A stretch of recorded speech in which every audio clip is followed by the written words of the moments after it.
la gente los sienta cercanos. Exacto. ¿Listo? Ok, perfecto.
Hola, muy buenas tardes. Me disculpo, no me estaba hablando, no me estaban escuchando. Muy buenas tardes para todos. Agradecemos su presencia, estar conectados con este foro virtual denominado Salud Mental Familiar y Estrés Crónico por la pandemia de COVID y sus consecuencias. Tenemos que no solamente agradecer a las personas que están conectadas allí con nosotros, sino también agradecerle al doctor Luis Alejandro Poneme González, nuestro alcalde mayor de la ciudad de Tunja, la doctora Gisela Rodríguez Vaca, una persona que ha estado muy pendiente de la salud mental de los tunjanos, de las familias, de los niños, de los jóvenes en estos tiempos de COVID, y precisamente ese es el tema que nos reúne el día de hoy. Quiero saludar muy especialmente a la doctora Jenny López y también al doctor Diego Fernando Córdoba Torres. Muy buenas tardes para ambos, doctora Jenny. Buenas tardes, Aida, y muchas gracias por la invitación. Un gusto, el doctor Diego. Buenas tardes, Aida, la doctora, muy buenas tardes también, y a todas las personas que están en este momento conectadas, viéndonos y escuchándonos. Así es, bueno, este evento que nos convoca el día de hoy es una oportunidad para reflexionar sobre la salud mental familiar en épocas de confinamiento. Como todos saben, la cuarentena nos ha obligado a cambiar muchos hábitos de vida, situaciones que han afectado, por supuesto, la salud mental de las familias de una u otra forma, que a largo plazo pueden tener efectos nocivos para quienes integran el núcleo familiar.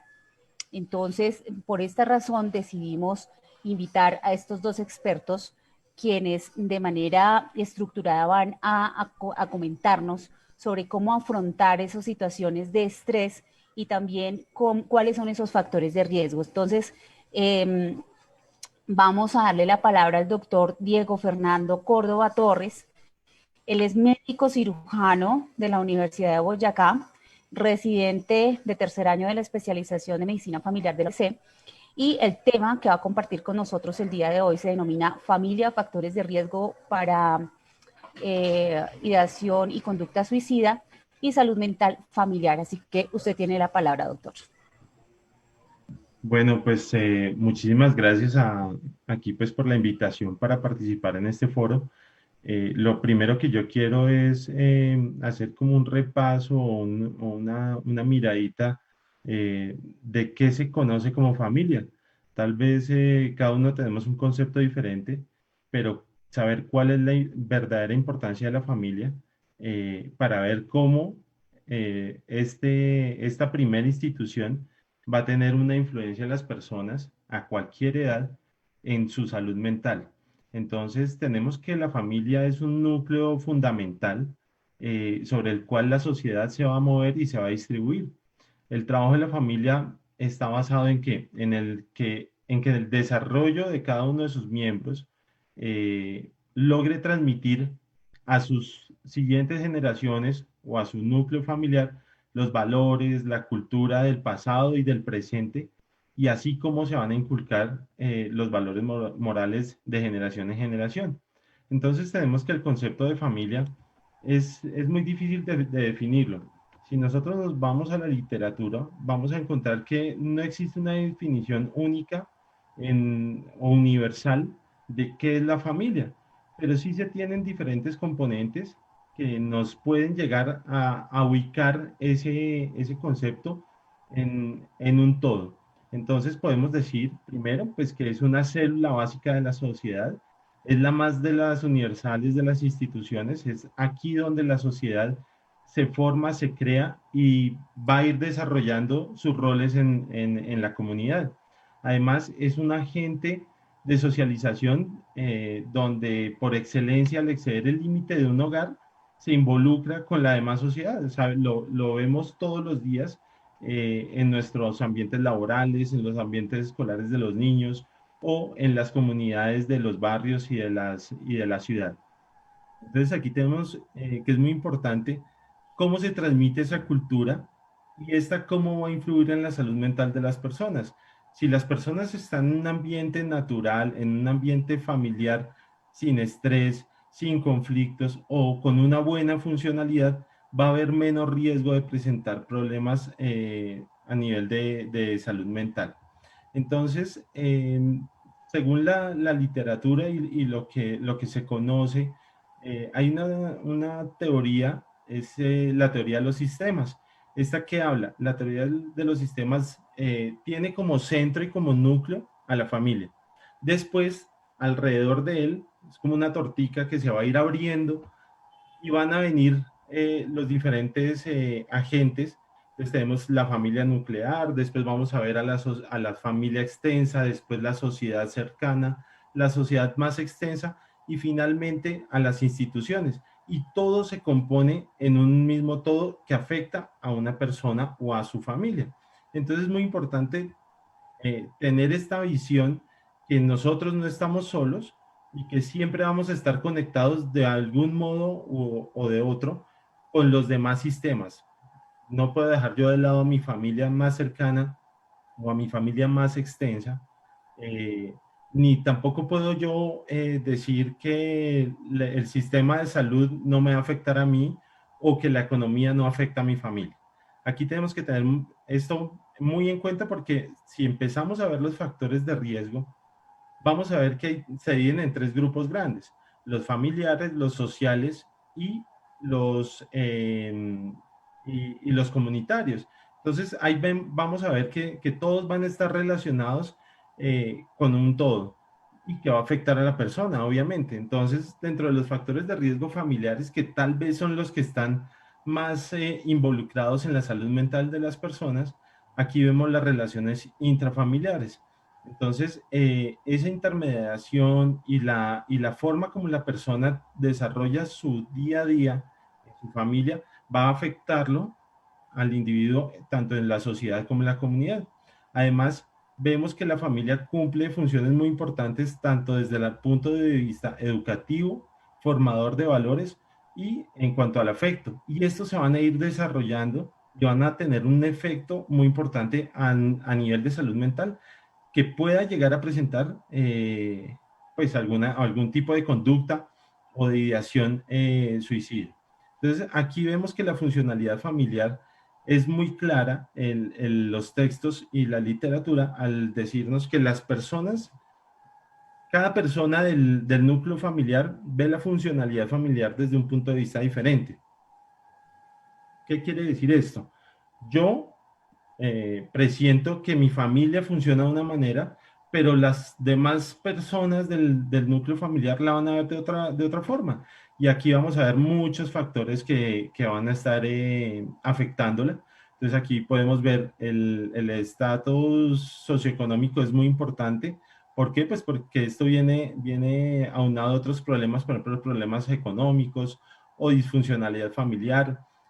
Los diferentes tipos de maltrato tienen un rol muy importante en la salud mental de las personas. No contar con un apoyo familiar y social va a predisponer a que la persona se exponga más a este tipo de conductas. Eh, el pertenecer a una familia que no sea nuclear, por ejemplo, la familia nuclear es la típica familia que se ha visto en la sociedad, que es padre, madre e hijos.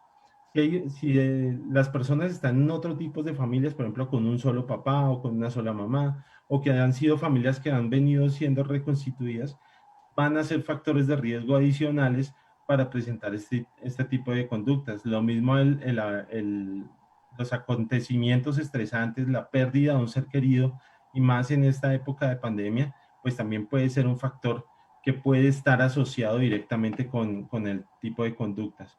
Aquí yo quiero hacer un apartado muy especial y es el llamado a controlar esos impulsos esos momentos en los que las personas pueden llegar a explotar por algún momento, por alguna situación, porque esto va a desarrollarse en violencia intrafamiliar.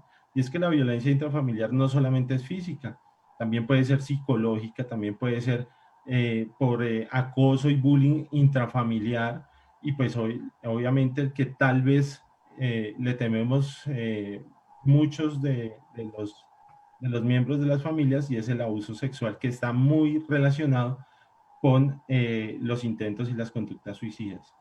El nivel socioeconómico es otro punto que yo quiero tocar. ¿Por qué? Pues porque tal vez en muchos de nuestros hogares se ha visto afectada la funcionalidad de la familia por el nivel económico, por haber perdido un trabajo, por que los ingresos son menores, y esto va a generar irritabilidad y conflictos desde el tipo netamente económico en la familia, pero pues también problemas de tipo emocional que van a conducir a las conductas suicidas. Dentro de los factores de riesgo sociales, aquí yo quiero hacer un llamado a enfocar un poquito esto hacia los niños y hacia los adolescentes. Los niños son el futuro de nuestra sociedad y son tal vez el foco en el que nosotros deberíamos hacer prevención y dejar de lado a los otros ciclos vitales, pero pues no podemos dejar a nuestros niños expuestos a todos estos condicionantes familiares, pero también a los escolares. Por ejemplo, aquí vemos y hemos visto niños que han tenido muchos problemas por tipos académicos, que no sé, les fue mal en el colegio, no pudieron hacer entregas de trabajo o que han venido disminuyendo su rendimiento escolar. Entonces, esto puede ser un factor que vaya a desencadenar las conductas suicidas. Em, el ausentismo de su comunidad social en los adolescentes y en los niños es otro punto a resaltar. Vemos que ellos venían acostumbrados, sobre todo los niños y los adolescentes, los niños más grandes y los adolescentes, a estar en una comunidad donde ellos interactuaban de otra forma y que es algo necesario para el desarrollo de su vida emocional, pero pues obviamente por la pandemia esto tuvo que suspenderse. Entonces, tratar de encaminar todos los esfuerzos para que los niños y los adolescentes sean capaces de confiar en su familia, de tener alguien con quien hablar. Aquí hablamos entonces de las formas de comunicarse dentro de la familia, dentro de la sociedad y dentro de su ambiente escolar para lograr exponer esas preocupaciones o esas limitaciones que han tenido. Y los factores de riesgo personales, aquí vamos a hablar de dos puntos muy importantes. El primero, que es el autoestima. El autoestima es considerado como la disposición de una persona a considerarse completamente competente frente a los diferentes desafíos básicos que la vida o que la sociedad le imponen y que lo hacen ser una persona merecedora de felicidad. Entonces, una autoestima baja puede ser un factor de riesgo para la aparición de diferentes conductas suicidas y que pues no le van a permitir desarrollar este estrés. Y el otro punto que yo quería comentarles es el del consumo de sustancias psicoactivas. Aquí vemos el consumo de sustancias ilícitas, obviamente, pero también tenemos que tener en cuenta que el cigarrillo y el alcohol son sustancias psicoactivas. No son vistas en la sociedad de esta manera, pero sí vemos que los adolescentes, y los niños y la sociedad en general están muy expuestas a este tipo de estímulos desde, no sé, propagandas publicitarias o desde sus roles familiares que ven a los demás consumiendo alcohol y cigarrillo, pues esto puede desarrollar otros factores de riesgo. Entonces, si tenemos una sociedad donde se consumen drogas, donde se fuma y donde se toma, esto va a predisponer a maltrato intrafamiliar, a violencia hacia la mujer, a violencia y agresiones sexuales hacia las mujeres y hacia los niños, y pues obviamente a un desencadenamiento de diferentes problemas que van a desarrollar las personas. Y aquí pues también quisiera hacer unos tips pequeños sobre cómo nosotros podemos identificar en las personas, sean niños, sean adolescentes o sean adultos, que son tal vez la población que está más expuesta a estos tipos de conductas suicidas. Y son esas alertas o esas banderas rojas que nosotros como personas, sin ser personal de la salud, sino como personas de la comunidad, debemos tener muy en cuenta en el momento de detectarlas. ¿Qué podemos encontrar?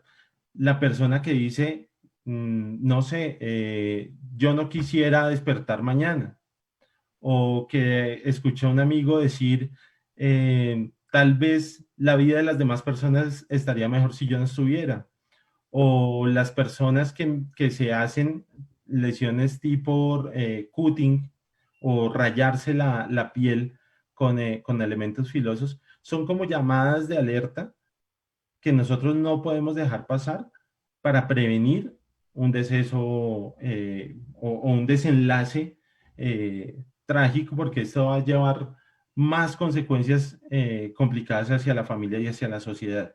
Entonces, tener muy en cuenta eso, que las mujeres tal vez están más expuestas a la presencia de todos estos factores de riesgo por la sociedad como se ha venido desarrollando, porque hay una desigualdad social que desafortunadamente las instituciones y están enfocadas a cerrar esa brecha que relegue a la mujer y que la exponga a este tipo de conductas y obviamente prevenir este tipo de situaciones en los niños. Pero hay unos factores protectores. ¿Cómo nosotros, por ejemplo, desde la familia podemos prevenir y podemos proteger a nuestra familia? Entonces, si tenemos relaciones familiares armoniosas, cordiales, donde los momentos que vivimos, y más ahorita en pandemia, tenemos diferentes momentos o muchos más momentos para compartir en familia, que las convirtamos en momentos amorosos, en momentos alegres, y que pensemos obviamente en el desarrollo emocional de los niños y de los adolescentes. Esa cohesión familiar tiene que estar muy bien establecida, buscar diferentes formas de apoyo familiar. Es vital para mejorar las condiciones de salud mental en la familia. Pero pues también tenemos que buscar otras sociales, otros factores protectores sociales. Y aquí vemos que tener un animal, una mascota, previene muchas veces, y hay estudios y hay artículos publicados en donde el tener una mascota previene tanto problemas de salud mental en las personas y en la familia, y también problemas de salud orgánica, que están directamente relacionadas, por ejemplo, con sedentarismo. Disponer del acceso adecuado a los servicios de salud, sobre todo enfocados hacia la salud mental, pues van a prevenir este tipo de conductas. El tratamiento integral de todas las enfermedades, por eso pues es un llamado a que las personas, a pesar de que estemos en pandemia y en confinamiento, pues no dejen de asistir a los controles, así sea virtualmente, pero pues que se pueda hacer un seguimiento a las diferentes enfermedades que pueden llegar a desarrollar las personas en el transcurso del tiempo. Y otro punto muy importante, y este aplica a todos los ciclos vitales del individuo, es tener un apoyo comunitario muy bien estrecho. Entonces, tener esos roles sociales de participación en actividades comunitarias, así sean virtuales, sean presenciales, obviamente con las medidas de protección, porque no podemos dejar de bajar la guardia en este momento, pero pues que las personas sigan participando en actividades comunitarias. Esto es algo que va a afectar muchísimo a la salud mental si la persona se retrae en su mundo, si trata de no salir o de contenerse mucho en las diferentes actividades sociales y comunitarias. Y hay muchísimas más factores personales, pero pues estos tal vez son los que nosotros podemos enfocar mejor, pues para que las personas no vayan a tener problemas. Y finalmente, las recomendaciones para la salud mental, tanto personal como familiar en pandemia. Primero, quiero hacer un llamado a mantenerse informados, a ser conscientes del riesgo, a que no podemos bajar los brazos, no confiarnos que esto ya está pasando. Tal vez por el paso del tiempo, las personas han sido o se han relajado un poco más, y esto no lo podemos dejar de un lado. Nosotros no sabemos si ya nos dio o no nos dio, pero igual tenemos que pensar en nosotros, pensar en nuestra familia, que tenemos niños y que tenemos personas mayores a nuestro cargo, pues que pueden estar en riesgo. Mantenerse conectados socialmente, esto es otro punto muy importante. ¿Por qué? Pues porque tratar o sea, en este momento tenemos tantas opciones de comunicación y no podemos perder esos roles eh, familiares, sociales, con amigos, con la comunidad, y esto va a proteger obviamente la salud mental de las personas. Utilizar medios prácticos para relajarse, hacer ejercicio, hacer meditación, hacer diferentes cursos de educación virtual, tener un espacio de conversación en familia, y esto muchos lo hemos logrado recuperar en nuestros hogares, pues porque tal vez antes de la pandemia, pues veníamos en un mundo de estar todos enfocados en el trabajo, y esto pues afortunadamente es de las cosas buenas y bonitas de la pandemia, y es poder estar otra vez con la familia. Y finalmente, organizar rutinas, no dejar de perder las rutinas en nuestros días, levantarnos a una hora específica, alimentarnos en horarios específicos, hacer rutinas de ejercicio. Nosotros en medicina recomendamos mínimo 30 minutos por 5 días a la semana para que podamos tener unas mejores condiciones de vida.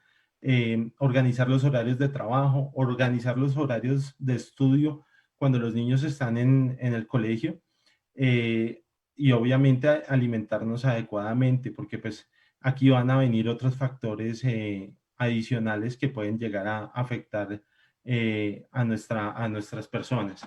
Y finalmente, pues tener muy presente a la familia. No dejemos de lado a que las familias podemos seguir haciendo actividades de cualquier tipo, así sea virtual o sea presencial, pero pues obviamente con las medidas respectivas.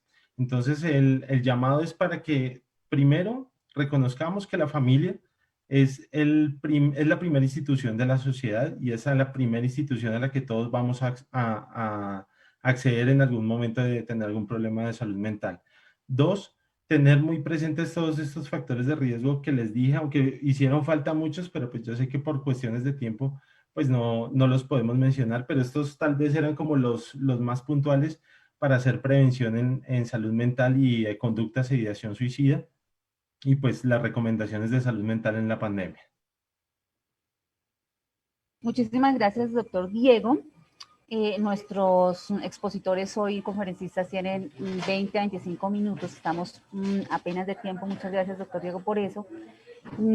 Iba anotando algunas conclusiones que luego se las voy a compartir con las personas que están conectadas. Tengo que decir que en este momento tenemos muy buena afluencia de ciudadanos, de tunjanos que se conectan con estos foros, y dar las gracias a la Secretaría de Protección Social y por supuesto también a la S. Santiago de Tunja, porque pues ellos organizan y tienen en cuenta estos temas dentro de su plan de acción, dentro del plan de desarrollo, que es muy importante en este momento trabajar sobre la salud mental de los tunjanos y sus familias. Ahora le vamos a dar la palabra a la doctora Jenny López. Ella es médico cirujano de la Universidad Militar, especialista en psiquiatría de la Pontificia Universidad Javeriana y magíster en educación de la Universidad Militar. De verdad que es un gusto tenerla con nosotros y tener la oportunidad de tener a ustedes, de tenerlos ustedes como expositores, que esa es una de las ventajas de esta virtualidad. Desde el punto de donde estén, traerle a los tunjanos muy buenos expositores con conocimientos apropiados para darnos una guía, una luz que nos ayuden a las familias, a los papás, a las mamás, a guiar a nuestros hijos, y los hijos también a contribuir con las personas que vienen, sus familias, los vecinos, en fin, como comunidad. Tiene la palabra doctora Jenny.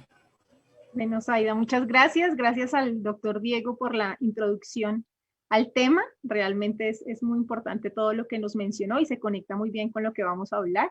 Les voy a hablar, digamos, de manera general acerca del estrés, particularmente del estrés crónico y sus consecuencias en este momento, digamos, en la mayoría, si no en todos, ya tenemos cierto nivel de afectación y estamos un poco agotados por la situación. Entonces, la idea es tratar de verlo un poco desde, digamos, desde lo fisiológico, qué pasa, desde lo social y también qué medidas podemos tomar para sentirnos mejor. Bueno, entonces vamos a empezar hablando un poco de lo que nos ha pasado, ¿cierto? Ya llevamos bastante tiempo, particularmente en Colombia, desde marzo que empezamos con el tema del COVID. Y obviamente el COVID, y cuando nosotros hablamos del COVID, vienen muchas palabras a nuestra mente, ¿no? Entre ellas está, pues, incertidumbre, una situación absolutamente nueva.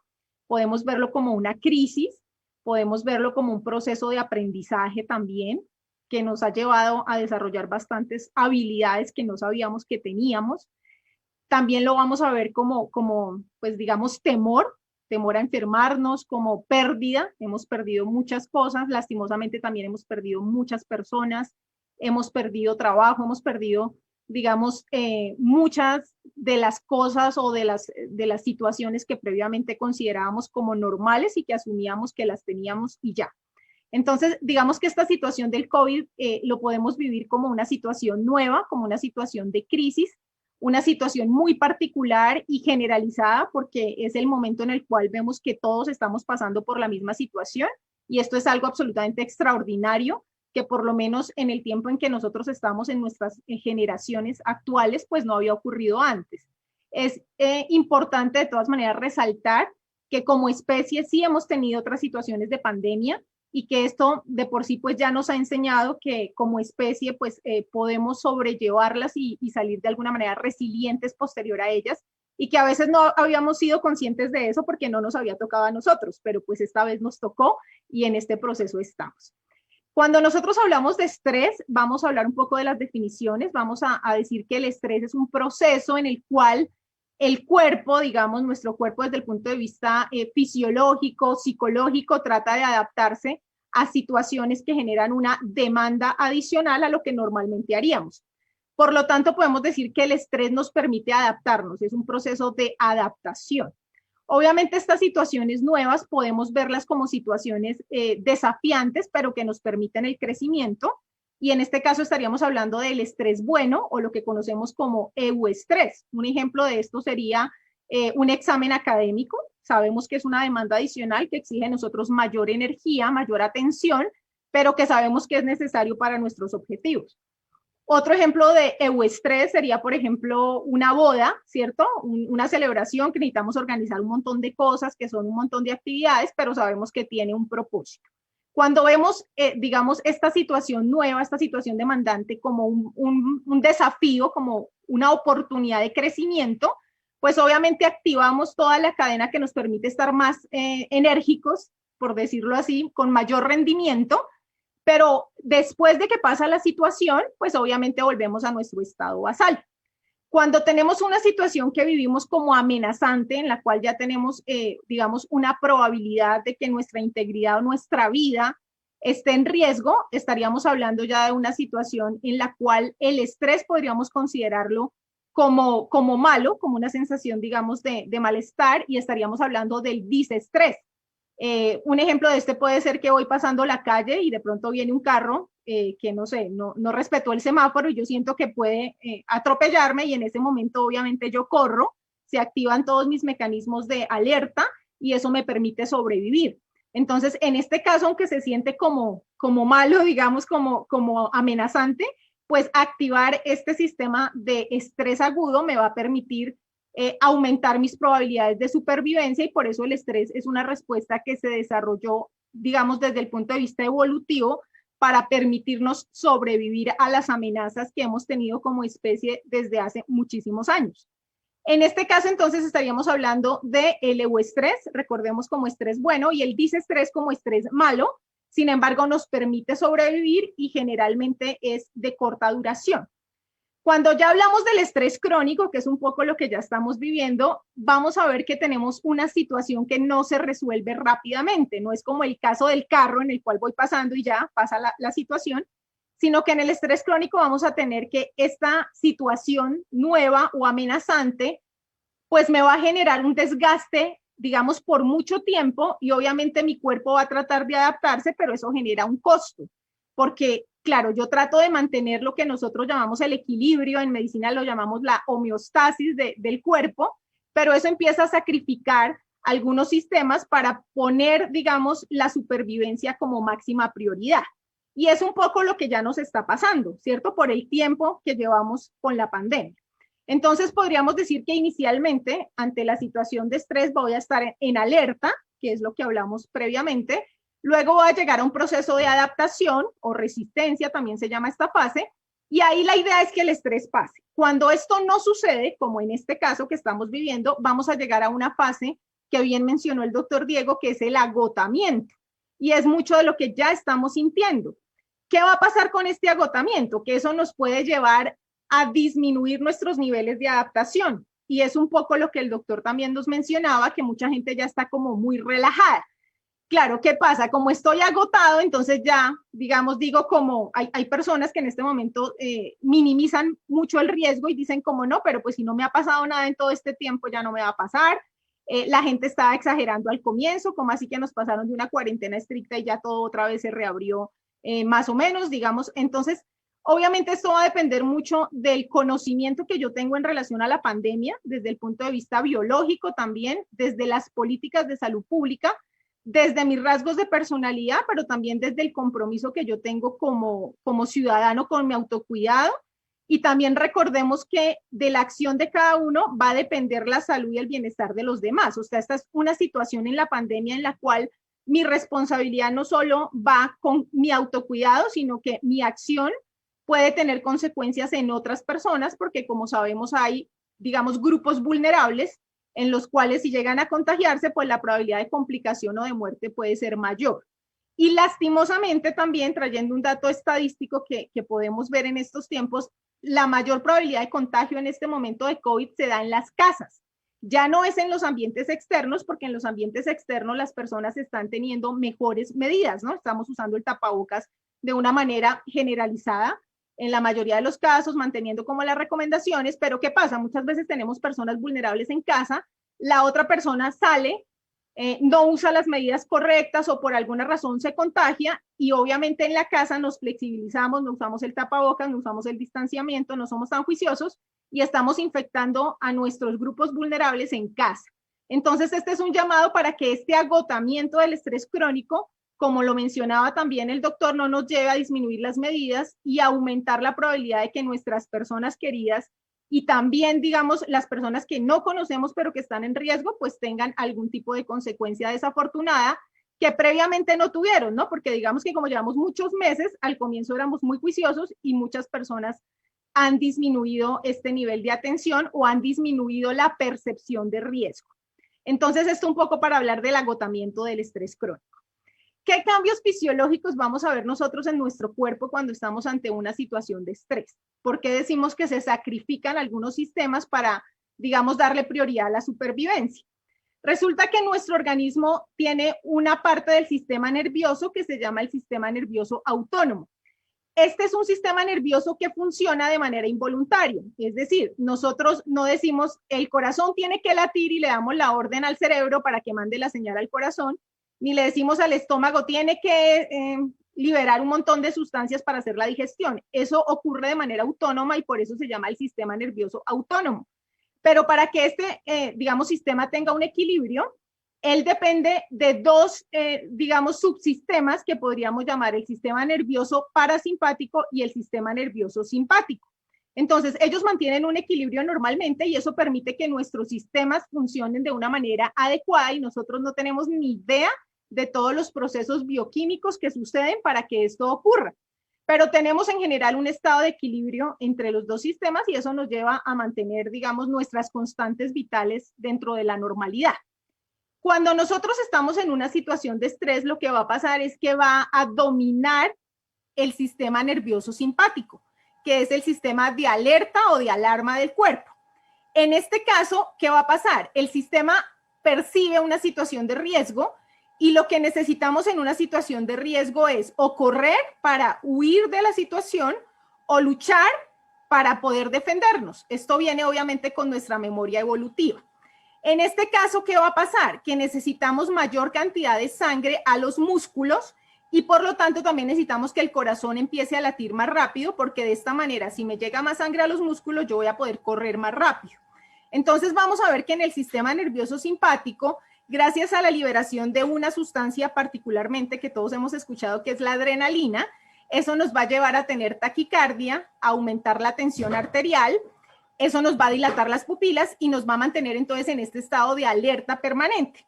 Como mencionábamos antes, obviamente esto nos sirve para sobrevivir, pero ¿qué pasa si la situación dura mucho tiempo? Que voy a empezar a sacrificar en el tiempo todo el sistema nervioso parasimpático, es decir, el funcionamiento normal de otros órganos como el sistema inmunológico, el sistema gastrointestinal, el sistema reproductivo e incluso el mismo sistema cerebral, ¿sí?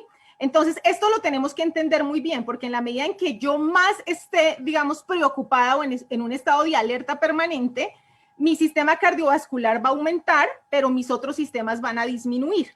Y esas son muchas de las consecuencias que tiene el estrés crónico que ya vamos a mencionarles. ¿Qué va a pasar entonces, digamos, desde el punto de vista cognitivo? Que si yo interpreto la situación persistentemente como amenazante, voy a mantener este nivel de activación del sistema nervioso simpático y de manera crónica, como necesito estar tan activa, voy a empezar a liberar otras sustancias como el cortisol, que es la sustancia del estrés crónico. El cortisol, ¿qué va a hacer? Va a generar una mayor cantidad de glucosa disponible en sangre, porque el sistema va a decir, si necesita correr y estar alerta y pelear, pues necesita más azúcar.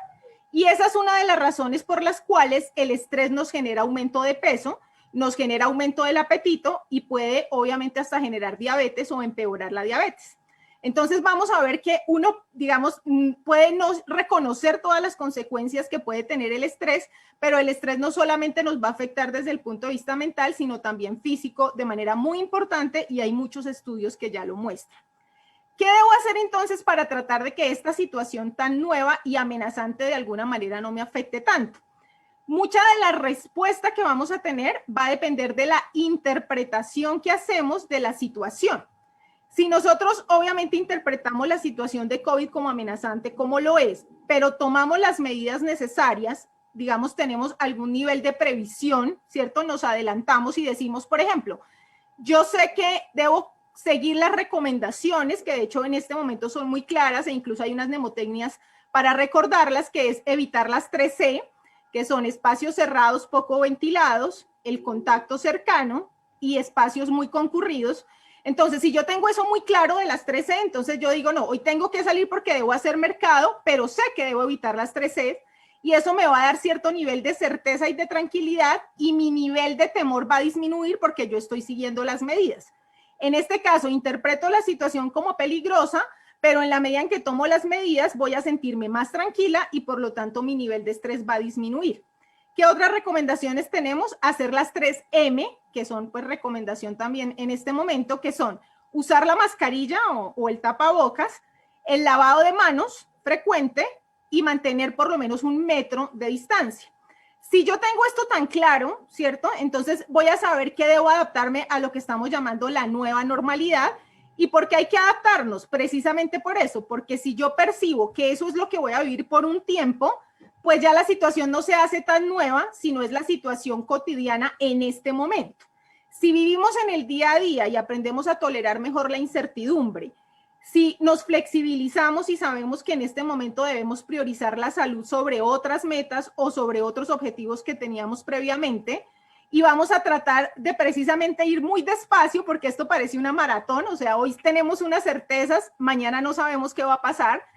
Esto obviamente nos tiene que generar cierto nivel de flexibilidad, y lo que mencionaba previamente, es muy importante que no nos adelantemos tanto, que no empecemos a tener pensamientos muy catastróficos al futuro, negativos, porque eso nos va a aumentar la probabilidad de ansiedad. Entonces, en la medida en que yo estoy en el día a día, vivo con la información certera de fuentes oficiales, si reviso las noticias una sola vez y no me cargo de muchas noticias, si sigo las recomendaciones, pues eso me va a disminuir la incertidumbre y la percepción de riesgo. Entonces, muy importante esto para disminuir mi percepción de peligro y de esta manera disminuir mi nivel de activación, que como ya vimos en el estrés crónico, me va a generar consecuencias. ¿Qué estamos viendo o qué nos dicen los estudios de acuerdo a lo que se ha podido, digamos, mirar en otros países, digamos, que van adelante, como es el caso de China, por ejemplo, ¿cierto? Ya empezaron a hacer estudios en el momento en que pasó la pandemia y teníamos datos muy preocupantes, como por ejemplo que el 50% del personal de salud tenía criterios para un trastorno depresivo, ¿no? Entonces, obviamente esto sí está generando consecuencias y por eso debemos estar muy alertas de los grupos de riesgo, pero obviamente también de las medidas de prevención que podemos usar para disminuir este impacto en salud mental, que algunos han llamado la tercera ola, ¿no? Es decir, vamos a pasar de un pico en este momento de preocuparnos por la salud física, pero vamos a llegar luego a mirar las consecuencias de salud mental que en este momento todavía no estamos percibiendo, porque en este momento le estamos dando mucha prioridad a sobrevivir. Entonces, fundamental eso, fijarnos muy bien en esos signos de alarma, fijarnos muy bien en esas consecuencias que podemos tener, y por eso es importante estar mirando, digamos, como todos estos tipos de estudios, encuestas y demás. Entonces, ¿qué vamos a ver? Mayor riesgo de depresión, mayor riesgo de ansiedad, ¿cierto? El estrés crónico nos está generando aumento de peso, como ya mencionábamos, y digamos que en promedio la gente ha aumentado por lo menos 3 kilos de peso, tanto por el sedentarismo como por el estrés y la liberación de cortisol que ya mencionábamos. Tenemos problemas para dormir, insomnio, ¿cierto? El trastorno de sueño, del insomnio de conciliación predominantemente. Y esto nos ha generado varias consecuencias. Una de ellas, pues que la gente duerme menos y por lo tanto su nivel de atención e irritabilidad al día siguiente, pues también, digamos, la atención disminuye, la irritabilidad aumenta. Estamos viendo aumento del consumo de sustancias, ¿no? Porque obviamente muchas personas empezaron a aumentar el consumo de alcohol para disminuir la sensación de ansiedad y para lograr dormir. Entonces vamos a tener muchísimos problemas posteriores con el aumento del consumo de alcohol y de otras sustancias. Todas las sustancias han aumentado el consumo en época de pandemia. Esto obviamente es una medida desde la salud pública porque esto va a ser grave posteriormente. El consumo de sustancias es otro tema muy amplio, pero nos genera consecuencias muy graves. ¿Qué estamos teniendo desde el punto de vista cognitivo? Cansancio, ¿no? Entonces nuestra capacidad de concentrarnos, nuestras ventanas, digamos, de atención están disminuyendo porque obviamente llevamos muchos meses así en ese estado de alerta y eso es como un carro que se recalienta. Entonces obviamente estamos mirando este agotamiento mental, particularmente uno dice, me siento cansado, pero no he hecho ni la mitad de lo que hacía antes. Y claramente es consecuencia de este estrés crónico. A nivel emocional estamos más vulnerables y este es un llamado también a tratarnos más pasito entre todos, porque obviamente estamos como más fosforito, entonces nos prendemos más rápido y por lo tanto la probabilidad de conflictos en la convivencia obviamente han aumentado. Aquí tenemos que estar muy pendientes, ¿cierto? Han aumentado los divorcios, han aumentado obviamente todo el tema de maltrato intrafamiliar y ahí también tenemos que tomar medidas porque obviamente aumentó la irritabilidad por un lado y por otro lado personas que ya tenían antecedentes de algún tipo de maltrato intrafamiliar, pues el hecho de estar con el agresor todo el tiempo en una situación de convivencia permanente, pues ha aumentado la carga particularmente para las mujeres y este es un llamado y por eso también son una población de riesgo, porque a las mujeres obviamente, y esto pues está también estadísticamente demostrado, tienen más actividades de cuidado, ¿no? Entonces son más cuidadoras y muchas trabajan, entonces tienen que conciliar los roles entre los cuidados de los niños, la escuela en casa, más el teletrabajo y muchas veces también como todas las actividades domésticas. Entonces, obviamente, el estar todo el tiempo en casa haciendo todas las actividades, pues genera un agotamiento mayor. Esto es un llamado también para las empresas para tratar de generar unos horarios que sean, digamos, estables en el tiempo, porque muchas veces por el teletrabajo no estamos cumpliendo los horarios y muchos sienten que no terminan de trabajar nunca, entonces no pueden desconectarse para descansar. Entonces, muy importante estar pendiente, digamos, de estos grupos que tienen mayor riesgo y que obviamente el estrés crónico ha afectado pues esta parte emocional. No es un momento para tomar decisiones radicales, entonces a todos aquellos que en este momento están teniendo, por ejemplo, conflictos de pareja, no es un momento para tomar decisiones tan radicales como divorciarse, precisamente porque estamos en crisis y los momentos de crisis nos ponen muy vulnerables emocionalmente y por lo tanto nuestra capacidad de razonar también disminuye y la toma de decisiones importantes pues se puede ver sesgada en estos momentos. ¿Qué más vamos a ver? Podemos ver aumento de enfermedades cardiovasculares, como ya lo mencionábamos, el estrés crónico predispone a eventos coronarios agudos, aumento de la tensión arterial, arritmias, alteraciones gastrointestinales, también vamos a ver problemas inmunológicos, entonces aumenta la probabilidad de infecciones y si obviamente estamos en una pandemia, pues que la pandemia, digamos, en algún momento si nos vamos a infectar y nuestro sistema inmunológico no está funcionando adecuadamente, pues esto es un factor de riesgo. Desde el punto de vista conductual podemos tener los dos extremos, entonces estamos teniendo personas que están teniendo muchos trastornos de ansiedad o que se empeoraron trastornos de ansiedad previos como el trastorno obsesivo compulsivo y por lo tanto no quieren ya salir de la casa, o sea, sienten tanto temor que esto los ha llevado a no salir y obviamente este no salir a cosas que son importantes pues disminuye los controles médicos, la vacunación, los tamizajes de cáncer y aquí vamos a tener luego un gran problema por todas las enfermedades no COVID que no fueron tratadas a tiempo, ¿no? Entonces este es un llamado para que sepamos que si tomamos las medidas debemos continuar con las recomendaciones médicas, con los controles y muy importante con la vacunación en los niños, por ejemplo, que se ha disminuido pues las tasas de vacunación. Por otro lado tenemos el otro extremo que son las personas que ya no toman medidas, ¿no? Entonces vemos que este agotamiento desde el punto de vista conductual nos afecta para los dos extremos. ¿Qué es lo ideal? Una adaptación a la nueva normalidad que teniendo en cuenta las medidas nos permita tener una vida más o menos equilibrada. Por ejemplo, A los niños pequeños, como parte de su desarrollo, tienen que salir al parque. Entonces vamos a ir al parque, que es un espacio abierto, con el tapabocas, con el lavado de manos, manteniendo la distancia, pero muy importante que no dejemos de sacar a los niños también porque hace parte de su desarrollo. Entonces, muy importante esto, tratemos de mantener un equilibrio entre las medidas, pero también entre nuestra vida normal, teniendo en cuenta las necesidades. Bueno, eso es como lo fundamental de tener en cuenta en este momento como consecuencias del estrés crónico. Desde el punto de vista de trastornos mentales como tal, tenemos que estar muy pendientes porque estimamos que entre el 10 al 15% de la población va a tener un trastorno mental por estrés. ¿Qué sería un trastorno mental por estrés posteriormente? Podemos tener trastornos de adaptación, y es que no me estoy adaptando a la situación y como el estresor continúa, pues en este momento esto empieza a alterar mi funcionalidad. Puedo tener trastorno de estrés agudo, que es cuando empiezo a tener alteración de la funcionalidad asociada a un estado permanente de activación, con pesadillas incluso, angustia permanente, flashback, o sea, sensación de estar viviendo nuevamente la situación estresante. Por ejemplo, si yo tuve COVID o alguien de la familia tuvo COVID o alguien falleció, pues podemos vivir esto como muy traumático y generar un trastorno de estrés agudo cuando los síntomas duran menos de un mes.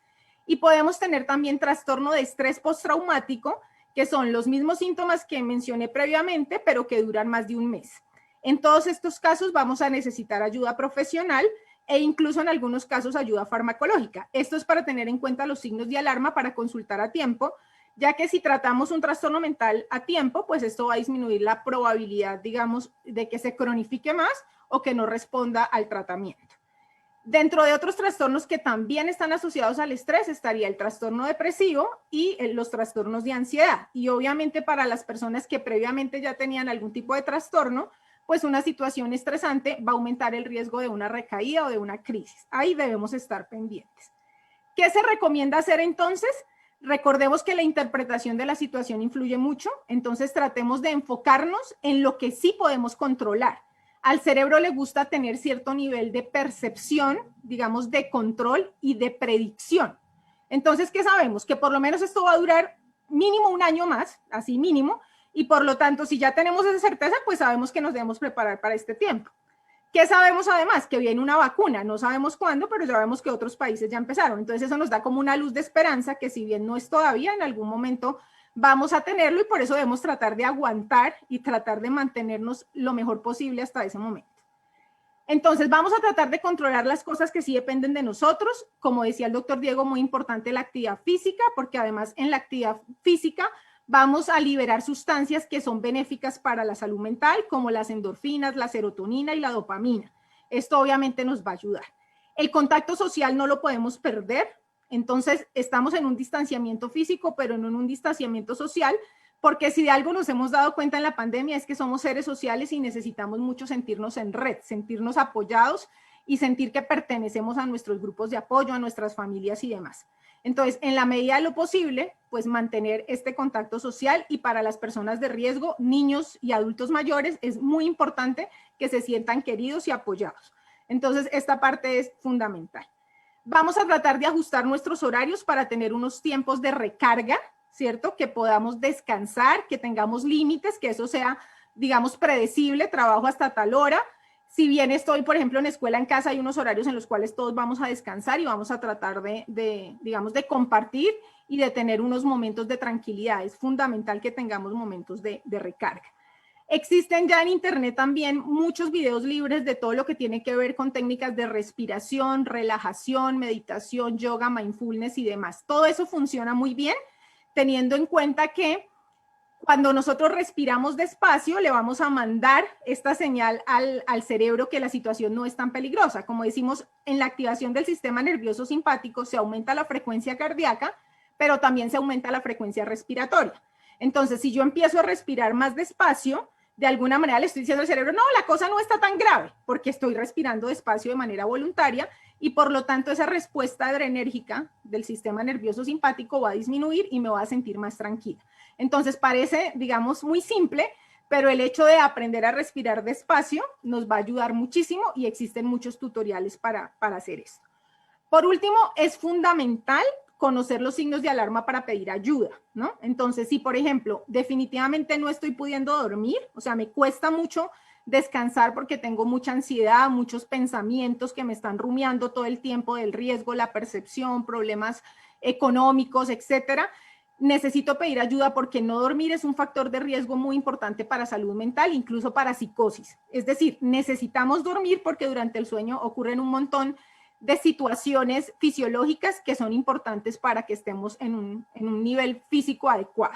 Por eso el trasnocho es terrible y nos sentimos súper mal cuando trasnochamos demasiado. Entonces, importante, insomnio persistente sería un signo de alarma, que definitivamente no me pueda concentrar, es decir, que no tenga la funcionalidad normal porque tengo pensamientos persistentes, o sea, una ansiedad muy importante, una tristeza excesiva, que no quiera hacer nada de lo que hacía previamente, un ánimo triste persistente, que sienta que no tengo nada de energía para levantarme, o que tenga ideas de muerte o de suicidio, todos esos son signos de alarma. También cualquier síntoma psicótico, es decir, que empiece a decir cosas extrañas, que estoy viendo cosas raras, o sea, alucinaciones, o que tengo delirios de persecución, o delirios de contaminación en este momento por el COVID, ¿no? O sea, personas que definitivamente no tocan nada, no salen a ningún lugar, que ya es como una preocupación excesiva. Entonces, cualquier signo de alarma, aumento en el consumo de sustancias también sería un signo de alarma. En ese caso necesitamos ayuda especializada y debemos buscarla. Igual si vemos a alguno de nuestros familiares o de nuestros compañeros en alguna situación que ya no nos parece normal, que digamos, su estado de ánimo ha cambiado o su funcionalidad ha cambiado, en ese caso debemos pedir ayuda. Bueno, yo creo que eso era como de manera general lo que les quería contar acerca del estrés crónico y cómo hacemos, digamos, para tratar de mantenernos lo mejor posible en medio de esta situación tan extraordinaria. Gracias. Muchísimas gracias. Muy amable usted, doctora Jenny López. La verdad, muy interesante todo lo que nos acaba de compartir. Yo anoté de los dos unos tipsitos pequeños para recordarle a aquellas personas que nos están siguiendo en esta transmisión, que se han conectado en estos últimos momentos, que estamos hablando de la salud mental familiar y el estrés crónico por la pandemia del COVID, sus consecuencias, y en resumen de nuestros dos conferencistas, a quienes de antemano agradecemos su compañía, el amor como en el que prepararon esta charla para los tunjanos. Sabemos que es muy importante estar hablando de manera permanente de este tema. Bueno, decía el doctor Diego, nos hace un llamado a controlar los impulsos, a controlar esos momentos de explosión para que no se sigan elevando esas tasas de violencia intrafamiliar, que existe el bullying intrafamiliar. Eso es algo que quiero que nuestros seguidores en esta transmisión se lleven, porque uno cree que el bullying lo hacen en el colegio, o lo vive uno de pronto en el trabajo, en otras zonas, o contextos de las personas, pero no piensa uno en la familia. Y mire que hay un bullying intrafamiliar. Estar atentos a diferentes alertas de las personas para evitar ideaciones suicidas, buscar actividades comunitarias, mantener la conexión social, y así como dice una de nuestras seguidoras que también escribió dándole la razón al doctor Diego, el deporte es fundamental. Bueno, también identificar los niveles de estrés. Ya nos acaba de explicar la doctora Jenny que hay diferentes niveles de estrés y que el estrés efectivamente sí enferma, así que a tomar las medidas necesarias para que todos contribuyamos desde casa de pronto a identificar qué niveles de estrés estamos viviendo, para que eso no nos lleve a que cada vez más sea un nivel de estrés más alto y llegue a traernos ya situaciones de tipo fisiológico. Tengo acá que puede, por ejemplo, este encierro y el nivel de estrés aumentarnos el peso, tener trastornos del sueño.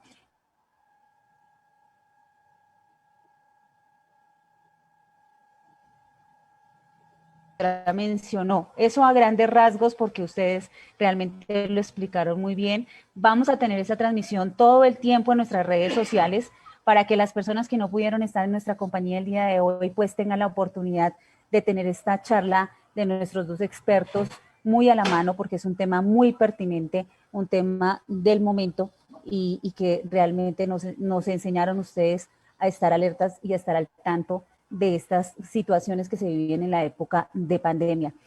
No sé si de pronto dentro de nuestros seguidores y a esta transmisión hay alguna pregunta, pueden escribirnos rápidamente por los comentarios de nuestro foro, aunque he estado repasando y los comentarios mencionan que muy pertinente los temas del foro del día de hoy.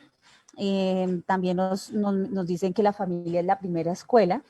Muy importante también lo que están diciendo nuestros seguidores. Hay una pregunta que se genera, doctora Jenny, sobre su tema y tiene que ver con menores de edad. ¿Qué podemos hablar sobre este tema? Zaida, se te fue un momentico el sonido, ¿me puedes repetir, por favor? No te escuché completa la pregunta.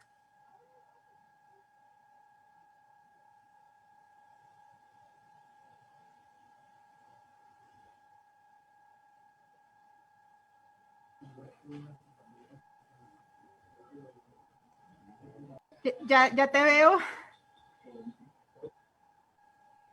Ya se había ido el internet. Teníamos una pregunta. ¿Qué consecuencias ha traído el confinamiento para los menores de edad directamente? Bueno, aquí depende mucho el grupo de edad. Digamos que las necesidades de cada grupo de edad dentro de los niños y adolescentes, pues obviamente es diferente. Vamos a ver, digamos, en el caso de los niños muy pequeños, en la medida en que los papás hayan estado más o menos bien emocionalmente, pues ellos han tratado de adaptarse a la situación porque ellos en esta edad aprenden mucho como por modelamiento, ¿sí? O sea, por lo que ven. Entonces, si yo veo muy preocupada a mi mamá, pues también me va a preocupar mucho. Pero si la veo más o menos tranquila y manejando la situación, pues yo también me voy a sentir muy tranquilo. Entonces, digamos que los menores de edad, de alguna manera, muy pequeñitos los niños, van a reflejar el estado emocional también de los cuidadores. Digamos que desde este punto de vista, muchos se han afectado con algunas conductas que sí son un poco regresivas. Entonces tenemos niños que, por ejemplo, ya controlaban muy bien esfínteres y han empezado nuevamente a tener algunos episodios, por ejemplo, de orinarse en la cama o de no avisar. Pueden estar un poquito más irritables, pueden estar más apegados, ¿no? Entonces, por ejemplo, es muy probable que cuando empecemos a salir nuevamente al colegio, pues algunos puedan tener algunas reacciones, digamos, por ese nivel otra vez de desapego, ¿sí? O sea, va a ser un poquito, digamos, largo nuevamente el proceso de adaptación. Algunos ya están adaptados al jardín o al colegio y obviamente vamos a repetir el proceso.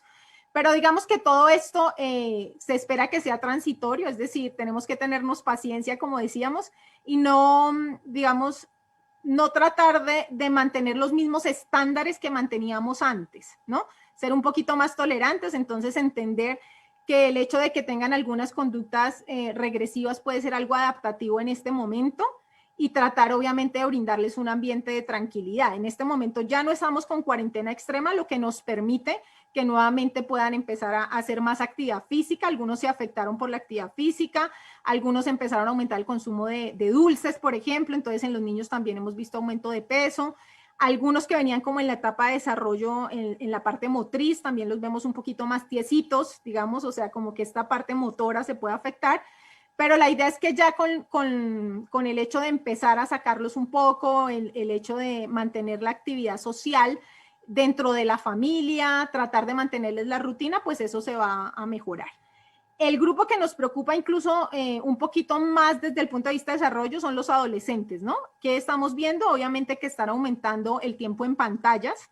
Antes era más fácil controlarlo, pero obviamente ahorita tenemos todo en pantallas, entonces colegio por pantalla, actividad social por pantalla, entonces estamos generando, digamos, como esta dependencia de alguna manera para cierto nivel de bienestar de las pantallas. Entonces ahí debemos tratar de estar muy alertas como papás y tratar de generar ciertas actividades que no impliquen necesariamente el uso de pantallas, especialmente ahorita que estamos, por ejemplo, en vacaciones. Tratar de mantener con ellos una buena comunicación de sus necesidades. Muchas veces ellos por la edad no manifiestan tanto que necesitan.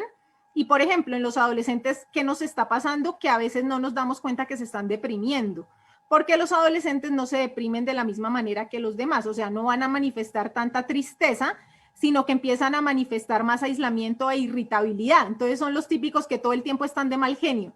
Y uno de papá asume, ay no, pero qué mamón, eso es por la adolescencia y resulta que se están deprimiendo. Entonces ahí debemos estar muy pendientes porque obviamente ellos tienen más demandas sociales que otros grupos.